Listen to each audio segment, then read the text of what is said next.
Hi friends, welcome back to Curryleaves. അപ്പോൾ ഇന്ന് നമ്മൾ ഉണ്ടാക്കാൻ പോകുന്നത് ഒരു ശർക്കര കൊണ്ടുള്ള പാൽ കൊഴുക്കട്ടയാണ്. അപ്പോൾ ഇതിൻ്റെ റെസിപ്പിയിലോട്ട് പോകുന്നതിന് മുമ്പായിട്ട് ഇതുവരെ സബ്സ്ക്രൈബ് ചെയ്യാത്തവർ ഒന്ന് സബ്സ്ക്രൈബ് ചെയ്യുക, അതിൻ്റെ അടുത്തുള്ള ബെല്ലൈക്കണും കൂടെ ഒന്ന് അമർത്തുക. അപ്പോൾ റെസിപ്പിയിലോട്ട് പോവാം.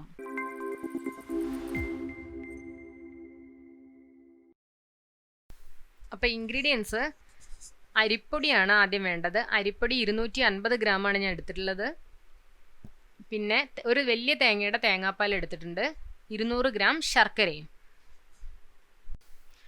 അപ്പോൾ ആദ്യം തന്നെ ഞാൻ ഈ ശർക്കര ഉരുക്കിയെടുക്കാനായിട്ട് കുറച്ച് വെള്ളം വെച്ചിട്ടുണ്ട്. ഈ വെള്ളത്തിൽ തന്നെയാണ് നമ്മൾ മാവ് കുഴയ്ക്കുന്നത്, തേങ്ങാപ്പാലും കൂടെ ചേർത്തിട്ട്. അപ്പോൾ ഒരു 1.5 കപ്പ് വെള്ളം ഒഴിച്ചിട്ടുണ്ട്. അതിലേക്ക് ഞാൻ ശർക്കര ഇടുകയാണ്.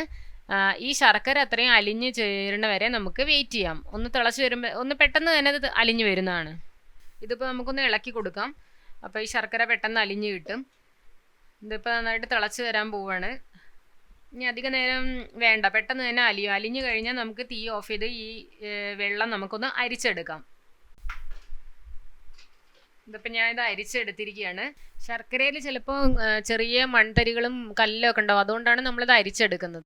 ഇനി ആ പാൻ തന്നെ ഒന്നുകൂടെ ഞാൻ കഴുകി ഒന്നുകൂടെ അടുപ്പിൽ വെച്ച് ഈ ശർക്കര ഉരുക്കിയത് അതിലോട്ട് തന്നെ ഒഴിക്കുകയാണ്. ഇനി ഇതിലോട്ട് നമ്മൾ നേരത്തെ പിഴിഞ്ഞു വെച്ചിരിക്കുന്ന തേങ്ങാപ്പാൽ പകുതി ഇതിലോട്ട് ചേർക്കണം. ഇനി ഇത് നന്നായിട്ടൊന്ന് തിളച്ച് വരുന്നവരെ വെയിറ്റ് ചെയ്യണം. ഇത് വെച്ചാണ് നമ്മൾ ഈ മാവ് കുഴയ്ക്കാൻ പോകുന്നത്. ഇപ്പം ഇതാ ഇത് നന്നായിട്ട് തിളച്ച് വന്നിട്ടുണ്ട്. തേങ്ങാപ്പാൽ ഒഴിച്ചത് കൊണ്ടാണ് ഈ മുകളിൽ പാട പോലെ ഇങ്ങനെ കാണുന്നത്. അത് ഇളക്കുമ്പോഴത്തേക്കും അത് അങ്ങ് അലിഞ്ഞ് ചേർന്നോളും. ഇനി ഇത് നന്നായിട്ട് തിളച്ചിട്ടുണ്ട്. ഇപ്പോൾ ഇനി ഇത് വെച്ചാണ് നമ്മൾ മാവ് കുഴയ്ക്കാൻ പോവാണ്. ആ ചൂടോടെ തന്നെ നമ്മൾ ഈ അരിമാവിലേക്ക് ഈ തിളപ്പിച്ച വെള്ളം അതിലേക്ക് ഒഴിക്കാൻ പോവുകയാണ്. അത് ഇത്തിരീശെ ഒഴിച്ചു കൊടുത്തിട്ട് ലൂസായി പോകരുത്. അപ്പോൾ കുറച്ച് ഒഴിച്ച് നമ്മൾ ഇളക്കി കൊടുക്കുക. എന്നിട്ട് വീണ്ടും വെള്ളം വേണമെങ്കിൽ ഒന്നുകൂടെ ഒഴിക്കുക. അങ്ങനെ അതിനെ നമുക്ക് കുഴച്ചെടുക്കാം. അപ്പം നമ്മൾ തിളപ്പിച്ച വെള്ളം മുഴുവനും നമുക്ക് ആവശ്യമില്ല ഇത് കുഴയ്ക്കാനായിട്ട്, കുറച്ച് വെള്ളം ആവശ്യമുള്ളൂ. അങ്ങനെ അത് കുഴച്ചെടുത്തിട്ട് ബാക്കി വരുന്ന വെള്ളത്തിൽ തന്നെയാണ് ഈ കുഴച്ചത് നമ്മൾ വേവിച്ചെടുക്കുന്നത്. ഇത് നന്നായിട്ടൊന്ന് കുഴച്ച് ചെറിയ ഉരുളകളാക്കി ഉരുട്ടിയെടുക്കണം. ഇപ്പോൾ ഇത് മാവ് നന്നായിട്ട് കുഴച്ചെടുത്തിട്ടുണ്ട്. ഇനി ഇതിനെ ചെറിയ ഉരുളകളാക്കി ഉരുട്ടാം. ഇതുപോലെയാണ് കുറച്ച് മാവെടുത്ത് ചെറിയ ഉരുളകളാക്കിയിട്ട് ഈ ഒരു വലുപ്പത്തിലായിരിക്കണം ഉരുട്ടി വെക്കേണ്ടത്. ഒരേ വലുപ്പത്തിൽ ഉരുട്ടിയെടുക്കാം നമുക്ക്. ഇപ്പോൾ ഇതെല്ലാം നമ്മൾ ചെറിയ ഉരുളകളാക്കി ഉരുട്ടി വെച്ചിട്ടുണ്ട്. ഇനി ഇത് നമുക്ക് വേവിച്ചെടുക്കാം. ഇത് ഇപ്പം നേരത്തെ മാവ് കുഴയ്ക്കാനെടുത്ത ആ വെള്ളം തന്നെയാണ് ശർക്കരയും തേങ്ങാപ്പാലും ചേർന്ന വെള്ളം. അപ്പോൾ ഇത് നേരത്തെ നമ്മൾ മുഴുവനായിട്ട് എടുത്തിട്ടില്ലായിരുന്നു. അപ്പോൾ ബാക്കി വന്ന ഈ വെള്ളം നമ്മൾ തിളപ്പിച്ചെടുക്കുകയാണ്. ഇത് നന്നായിട്ട് തിളയ്ക്കുമ്പോൾ ഇതിലോട്ട് ഈ ഉരുട്ടി വെച്ച ചെറിയ ഉരുളകളെല്ലാം ഇതിലോട്ട് ഇടണം. എന്നിട്ട് നമ്മളിപ്പോൾ ഇളക്കി കൊടുക്കാൻ പാടില്ല. ഇതിപ്പോൾ ഇളക്കി കൊടുത്തു കഴിഞ്ഞാൽ ഇത് പൊടിഞ്ഞു പോകാൻ ചാൻസ് ഉണ്ട്. അപ്പോൾ കുറച്ച് നേരം തിളയ്ക്കുന്ന വരെ നമ്മൾ വെയിറ്റ് ചെയ്തേ പറ്റൂ. അതിന് ശേഷമേ നമ്മൾ ഇളക്കി കൊടുക്കാൻ പാടുള്ളൂ.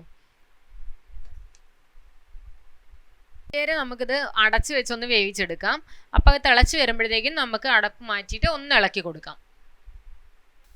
ഇതിപ്പോൾ ഇത് നന്നായിട്ട് തിളച്ച് വന്നിട്ടുണ്ട്. നമുക്ക് അടപ്പൊന്ന് തുറന്നു നോക്കാം. എന്നിട്ട് നമുക്ക് ഇതിനൊന്ന് ഇളക്കി കൊടുക്കാം. ഇതിലിപ്പോൾ മുങ്ങാതെ കിടക്കണതിനൊക്കെ നമുക്ക് പതുക്കെ ഒരു തവി വെച്ച് ഇളക്കി ഒന്ന് അതിൽ മുങ്ങുന്ന തരത്തിലാക്കി കൊടുക്കാം. ഇനി ഇതിനെ ഒന്നുകൂടെ നന്നായിട്ടൊന്ന് വേവിച്ചെടുക്കണം. അപ്പോൾ കുറച്ചുകൂടെ ഒന്ന് വെന്ത് കഴിഞ്ഞതിന് ശേഷം നമുക്ക് ഓഫ് ചെയ്യുന്നതിൻ്റെ തൊട്ട് മുന്നേയിട്ട് തേങ്ങാപ്പാൽ ബാക്കിയുള്ളതും കൂടെ നമുക്ക് ഒഴിച്ചു കൊടുക്കാം. കുറച്ച് നേരം കൂടെ അടച്ച് വെച്ച് വേവിക്കാം. എന്നിട്ട് നമുക്ക് കുറച്ച് സമയം കഴിഞ്ഞിട്ടൊന്ന് തുറന്ന് നോക്കുമ്പോൾ വെന്തെന്ന് തോന്നുമ്പോൾ നമുക്കിതിലേക്ക് തേങ്ങാപ്പാൽ ഒഴിച്ചു കൊടുക്കാം. ഇപ്പോൾ ഇത് നന്നായിട്ട് വെന്തിട്ടുണ്ട്. അപ്പോൾ ഒരുപാട് സമയമൊന്നും ഇട്ട് വേവിക്കേണ്ട കാര്യമില്ല. നമുക്കിത് പെട്ടെന്ന് നമ്മൾ നല്ല തിളച്ച വെള്ളത്തിൽ തന്നെയാണ് അത് കുഴയ്ക്കുന്നതും. അതുകൊണ്ട് അത്ര വലിയ ബുദ്ധിമുട്ടൊന്നുമില്ല അത് വെന്ത് വരാനായിട്ട്. ഇതിത്തിരി ലൂസായിട്ട് തോന്നുകയാണെങ്കിൽ നമുക്ക് കുറച്ച് അരിപ്പൊടി കലക്കി ഒഴിച്ചു കൊടുക്കാം. ഞാനിപ്പോൾ ഇവിടെ 1 ടേബിൾ സ്പൂൺ അരിപ്പൊടി എടുത്തിട്ടുണ്ട്. അത് ഇത്തിരി വെള്ളം കൂടെ ചേർത്ത് ഒന്ന് കലക്കിയിട്ട് ഇതിലോട്ട് ഒഴിച്ചു കൊടുക്കണം. അപ്പോൾ ഒന്ന് കുറുകിയ പോലെ നമുക്ക് കിട്ടും. ഇതിപ്പോൾ ഞാൻ ഇതിലോട്ട് അരിപ്പൊടി കലക്കി ഒഴിക്കുകയാണ്. എന്നിട്ട് അതൊന്ന് തിളച്ച് വരുമ്പോഴത്തേക്കും നമുക്ക് തേങ്ങാപ്പാൽ ഒഴിച്ചിട്ട് പിന്നെ തീ ഓഫ് ചെയ്യാവുന്നതാണ്.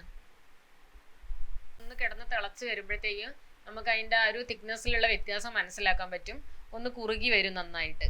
അപ്പോൾ ലൂസാണെന്ന് തോന്നണമെങ്കിൽ ഇങ്ങനെ അരിപ്പൊടി ചേർത്ത് കൊടുത്താൽ മതി. ലാസ്റ്റ് സ്റ്റേജ് ആവാറായി. നമുക്ക് നന്നായിട്ട് വെന്തിട്ടുണ്ട്, കുറുകി വന്നിട്ട്. ഇനി ഇതിലേക്ക് ലാസ്റ്റ് നമ്മൾ ബാക്കി എടുത്ത് വെച്ചിരുന്ന തേങ്ങാപ്പാലൂടെ ഒഴിച്ചു കൊടുക്കുകയാണ്. ഈ തേങ്ങാപ്പാൽ വരുമ്പോഴാണ് ഇതിന് നല്ല ടേസ്റ്റ് ആയിട്ട് വരുന്നത്. അതുപോലെ ഈ മാവ് കുഴയ്ക്കുന്നത് നമ്മൾ തേങ്ങാപ്പാലും കൂടെ ചേർത്തിട്ടാണ്. അതുകൊണ്ട് ഇതിന് നല്ലൊരു പ്രത്യേക ടേസ്റ്റാണ്. അപ്പോൾ എല്ലാവരും ഇതൊന്ന് ട്രൈ ചെയ്ത് നോക്കണം. ഇതിനിപ്പോൾ ഒന്ന് തിളച്ചാൽ മതി, അപ്പോഴത്തെ തന്നെ നമ്മളെ ഡിഷ് റെഡിയായി. ഇത് ഈവനിങ്ങിലൊക്കെ നമുക്ക് കഴിക്കാൻ തന്നെ ബ്രേക്ക്ഫാസ്റ്റ് ആയിട്ട് യൂസ് ചെയ്യാവുന്നതാണ്. നമുക്ക് തീ ഓഫ് ചെയ്യാം, നമ്മളെ ഡിഷ് റെഡി ആയിട്ടുണ്ട്. ഇതാ വളരെ ടേസ്റ്റി ആയിട്ടുള്ള ശർക്കര കൊണ്ടുള്ള പാൽ കൊഴുക്കട്ട ഇവിടെ റെഡിയാണ്. അപ്പോൾ എല്ലാവരും ട്രൈ ചെയ്ത് നോക്കണം. നല്ല ടേസ്റ്റി ആയിട്ടുള്ള ഒരു ഡിഷ് തന്നെയാണിത്. അപ്പോൾ നിങ്ങൾക്ക് ഇഷ്ടപ്പെട്ടെങ്കിൽ കമൻറ്റ് ചെയ്യണം, തീർച്ചയായിട്ടും കമൻറ്റ് ചെയ്യണം, ലൈക്ക് ചെയ്യണം, ഷെയർ ചെയ്യണം. താങ്ക്